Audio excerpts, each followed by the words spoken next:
UDF ప్రకటించిన గ్యారంటీలపై విమర్శలు చేస్తున్న వారు అవి ఎలా అమలవుతాయో తెలుసుకోవాలంటే తెలంగాణకు రావాలని సీఎం రేవంత్ రెడ్డి సవాల్ చేశారు. కాంగ్రెస్ పాలనలో తెలంగాణలో అమలవుతున్న పథకాలను ప్రత్యక్షంగా చూసి తమ ట్రాక్ రికార్డ్ పరిశీలించుకోవచ్చని సూచించారు.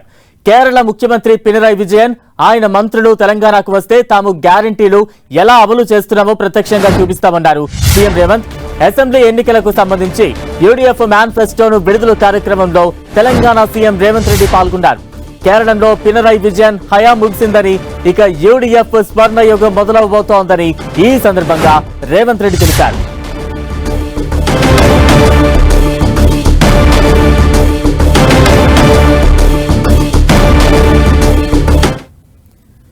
కేరళ సీఎం పినరయి విజయన్ ప్రధాని మోదీపై రేవంత్ రెడ్డి తీవ్ర విమర్శలు గుప్పించారు. దేశాన్ని కేరళను మోదీ బ్రదర్స్ పాలిస్తున్నారని మండిపడ్డారు.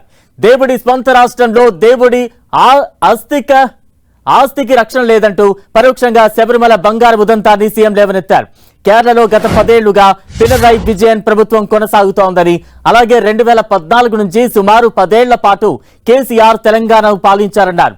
పినరయి కుటుంబ పాలన, అవినీతి, అసమర్థ పాలన విషయంలో పినరయి విజయన్, కేసీఆర్ల మధ్య అనేక పోలికలు ఉన్నాయని రేవంత్ రెడ్డి విమర్శించారు.